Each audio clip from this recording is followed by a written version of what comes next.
નમસ્કાર દર્શક મિત્રો, હું આપની સાથે છું રાખી અંજારિયા. સ્વાગત કરું છું આપનું કચ્છ ઉદય ટીવી ન્યૂઝમાં. તો દર્શક મિત્રો, જોઈએ આજના સમાચારો વિસ્તારથી.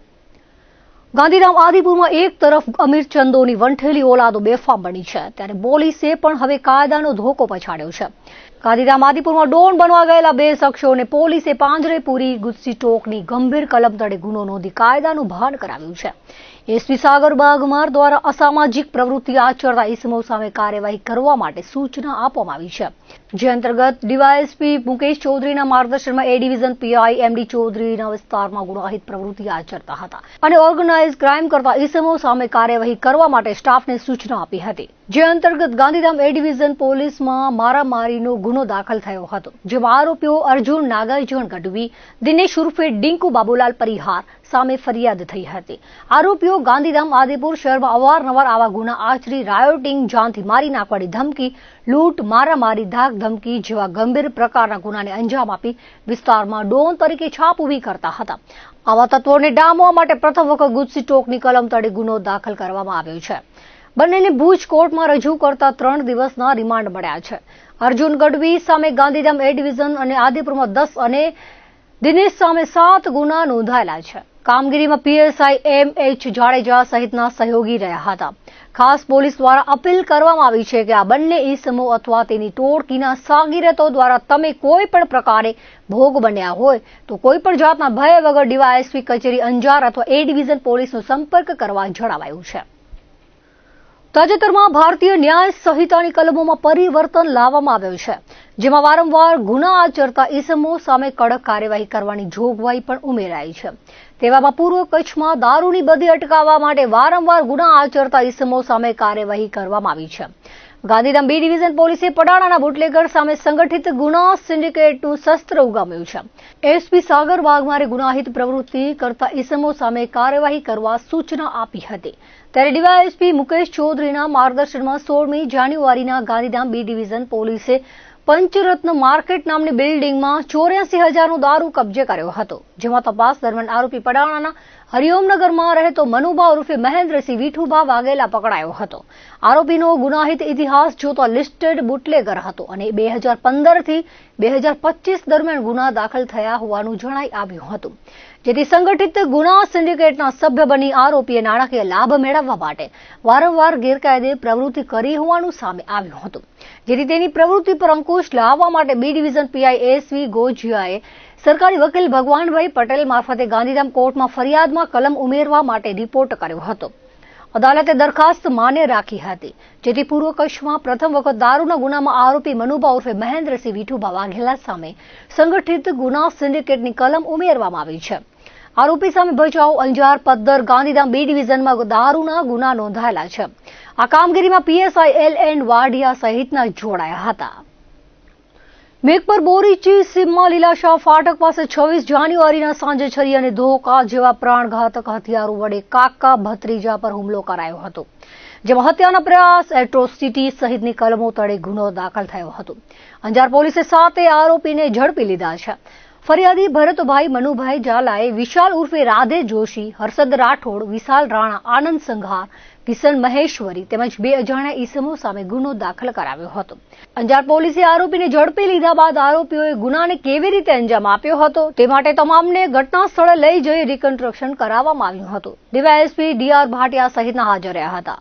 26 તારીખે રવિવારે રાત્રે અંજાર પોલીસ સ્ટેશનમાં એક ખૂનની કોશિશનો એટ્રોસિટી સાથેનો બનાવ બનવા પામેલ છે, જેના આરોપીઓને તાત્કાલિક પોલીસે પકડી પાડેલ. એ આરોપીએ આ ગુનો કરવા માટે કેવી રીતે એકત્રિત થયેલા અને આ ગુનાને કઈ રીતે અંજામ આપેલો તેના પુરાવા એકત્રિત કરવા આજરોજ આરોપીઓને સાથે રાખી અને ડેમોન્સ્ટ્રેશન પંચનામું કરવામાં આવ્યું છે અને આગળની તપાસ ચાલુમાં છે. અંજારમાં મકાન તોડતી વખતે દુર્ઘટના સર્જાઈ હતી, જેમાં 6 વર્ષની બાળાનું દબાઈ જવાથી મોત થયું છે, જ્યારે ગાંધીધામના કાર્ગોમાં વાહન હડફેટે યુવાનનું મોત થયું હતું. અંજારના ઓમનગરમાં આ બનાવ બન્યો હતો. ગુરુવારે સવારના અરસામાં કમલેશ માતંગનું મકાન તોડવાનું કામ ચાલુમાં હતું. એ દરમિયાન જેસીબીએ બકેટથી દિવાલને પાડતા હતભાગી 6 વર્ષીય બાળા ત્યાં રમતી હતી. તેના માથા પર દિવાલ પડતા ગંભીર પ્રકારની ઇજાઓ થવાના કારણે તેનું મોત થયું હતું. અંજારના ખત્રી ચોકમાં રહેતી 6 વર્ષીય રાધિકા સુભાષભાઈ મહિડા નામની 6 વર્ષીય બાળાનું મોત થતા અરેરાટી ફેલાઈ ગઈ હતી. હાલ બનાવ અંગે અકસ્માત મોતનો ગુનો નોંધ્યો છે.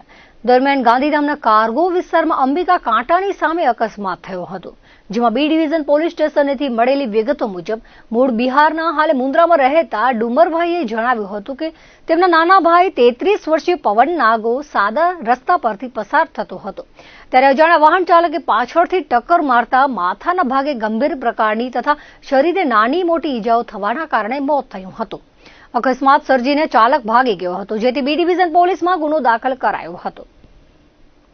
અંજાર શહેરના જૂની કોર્ટ પાસે આવેલા વિજયનગર વિસ્તારમાં તંત્ર દ્વારા દબાણ હટાવવાની કામગીરી હાથ ધરવામાં આવી હતી, જેમાં કાચા ઝૂંપડા રૂપી 5 જેટલા દબાણોને તોડી પાડવામાં આવ્યા હતા. અંજાર નગરપાલિકા વિસ્તારમાં આવતા જૂની કોર્ટ પાસેના વિજયનગર વિસ્તારમાં ગેરકાયદેસર દબાણની પ્રવૃત્તિ સામે તંત્રએ લાલ આંખ કરી હતી. આ વિસ્તારમાં ગેરકાયદેસર રીતે કરવામાં આવેલા ઝૂંપડા રૂપી દબાણોને દૂર કરવા તંત્ર દ્વારા વારંવાર દબાણકારોને લેખિત અને મૌખિક સૂચનાઓ આપવામાં આવી હતી. તંત્રની નોટિસને દબાણકારોએ મચક ન આપતા આખરે આજે ચુસ્ત પોલીસ બંદોબસ્ત સાથે દબાણો પર તંત્રનું બુલડોઝર ફરી વળ્યું હતું. વિજયનગર વિસ્તારમાં પહોંચ્યા હતા. અંજાર પોલીસના ચુસ્ત બંદોબસ્ત વચ્ચે ગેરકાયદેસર દબાણોને દૂર કરવામાં આવ્યા હતા. આ તકે તંત્રએ શહેરમાં ગેરકાયદેસર થયેલા દબાણોને દૂર કરવાની પ્રતિબદ્ધતા વ્યક્ત કરી હતી. તંત્ર દ્વારા લોકોને પોતાના ગેરકાયદેસરના દબાણો સ્વેચ્છાએ ખસેડી લેવા તાકીદ કરવામાં આવી હતી. ભચાઉ તાલુકાના જંગી ગામે મકાનમાં શોર્ટ સર્કિટના કારણે આગ લાગી હતી, જેના કારણે મકાનમાં રહેલ ઘાસચારો અને હોંડા સહિત બળીને ખાખ થઈ ગયા હતા. ભચાઉ તાલુકાના જંગી ગામે રબારી દેવા વસરામના મકાનમાં શોર્ટ સર્કિટના કારણે આગ લાગી હતી. મકાનમાં આગ લાગવાના કારણે 2 લાખ રૂપિયા જુવાર અને 1 લાખ રૂપિયાનું હોંડા બળી ગઈ હતી. આ શોર્ટ સર્કિટના કારણે 3 લાખથી વધુ રૂપિયાનું નુકસાન થયું છે. પૂર્વ સરપંચ સોમાભાઈ રબારીએ ભચાઉ ફાયર બ્રિગેડને જાણ કરતા તાત્કાલિક ઘટના સ્થળે પહોંચી હતી અને આગ પર કાબુ મેળવી લીધો હતો. સાજોરભાઈ વસરામ, દેવાભાઈ મેપા, રામજી લાલા, ખીમા હરબમ, રામજી સાંગા સહિત વગેરે રબારી સમાજના આગેવાનો ઘટના સ્થળે દોડી ગયા હતા. ધોરડોનું સફેદ રણ આજે જગુઆર વિમાનોની ગરગરાટથી ગાજી ઉઠ્યું હતું. પિંગલેશ્વર બીચ બાદ આજે ધોરડોના સફેદ રણમાં વાયુસેનાની ટીમે લોકોના દિલ જીતી લીધા હતા. ભારતીય વાયુસેનાની સૂર્યકિરણ એરોબેટિક ટીમે શાનદાર એર શોનું આયોજન કર્યું હતું. ધોરડોના સફેદ રણ પરથી સુખોઈ અને જગુઆર વિમાનોએ ઉડાન ભરી હતી.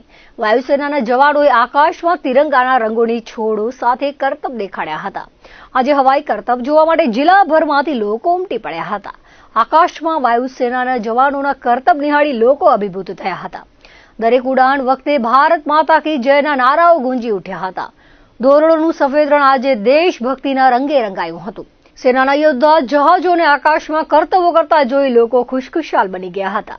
ભારતીય વાયુસેનાની સૂર્યકિરણ એરોબેટિક ટીમની રચના 1996માં કરવામાં આવી હતી. એશિયાની એકમાત્ર એરોબેટિક ટીમ વિશ્વમાં પ્રખ્યાત છે. આ ટીમે અત્યાર સુધી દેશમાં 500થી વધુ પ્રદર્શનો કર્યા છે. ભારત ઉપરાંત ચીન, શ્રીલંકા, થાઈલેન્ડ, સિંગાપોર અને યુએઈમાં પ્રદર્શન કર્યું છે. કચ્છના રણમાં પ્રદર્શન જોવા ભુજ ઉપરાંત કચ્છભરની શાળાઓમાંથી વિદ્યાર્થીઓ ઉમટ્યા હતા. અંદાજિત 50,000 જેટલા લોકોએ સફેદ રણમાં હવાઈ પ્રદર્શન નિહાળ્યું હતું. પ્રદર્શન પૂર્ણ થયા બાદ શાળાના બાળકોએ સફેદ રણમાં મોજ માણી હતી. આ તરફ હવાઈ પ્રદર્શન વખતે પશ્ચિમ કચ્છ એસપી સહિતના પોલીસ અધિકારીઓ, વહીવટીતંત્રના ઉચ્ચ અધિકારીઓ પણ હાજર રહ્યા હતા. हमें बहुत गर्व है ये बताते हुए कि रणोत्सव 2025 के अवसर पर सूर्य किरण टीम ने कच्छ के आसमान में 4 चांद लगा दिए.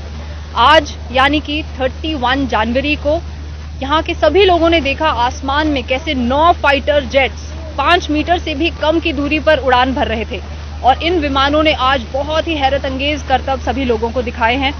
उनमें से कुछ करतब थे बैरल रोल, क्लोवर मैनूवर जो सबका फेवरेट मैनूवर है, जिसपे सबसे बढ़िया हमें रिस्पांस मिलता है, डीएनए मैनूवर जिसमें विमान डीएनए की आकृति बना रहे थे.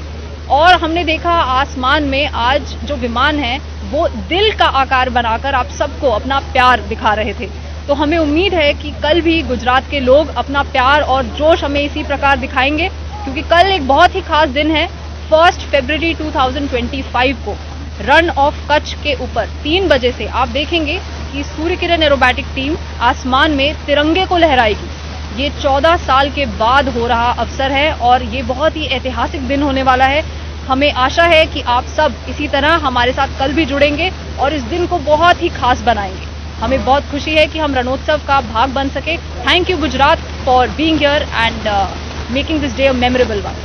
कि ऐसा शो मैंने कभी लाइफ में नहीं देखा अपने, बट इट वॉज सुपर। मतलब मेरी सिर्फ हूटिंग ही निकल रही थी कि क्या मैजिक शो है ये। It was really brilliant. Thank you so much. અમે આ ખાસ શો જોવા માટે જ આવ્યા હતા. અમે સ્કૂલના ટીચર છીએ, અમે બધા ટીચર સાથે મળીને આવ્યા છીએ. થોડા વિદ્યાર્થીઓ પણ આવ્યા છે, અમારા મોટા ધોરણના છે, જોવા માટે લઈ આવ્યા છીએ કે કેવો શો છે, શું છે, કે અમે જોયો નથી ક્યારે. અમે પહેલી વાર જોયો ને અમારા બાળકો પણ પહેલી વાર જોયો. બહુ મજા આવી. એને બહુ મહેનત કરી હશે આ બધું કરવા પાછળ. આવી રીતના એકબીજા ઉપર ઓલું કરતા હતા, અમને તો ડર લાગ્યો કે કંઈ એકબીજામાં અથડાઈ ન જાય. અમે અહીંયાથી ડરી ગયા, પણ એટલો બધો પરફોર્મન્સ સારો આપ્યો કે અમને બહુ મજા આવી એમ જોવાની. કે એને સેલ્યુટ છે કે કેવી એવી મહેનત કરીને બધું આપણે શો દેખાડે છે અને કેટલી બધી મહેનત કરે છે.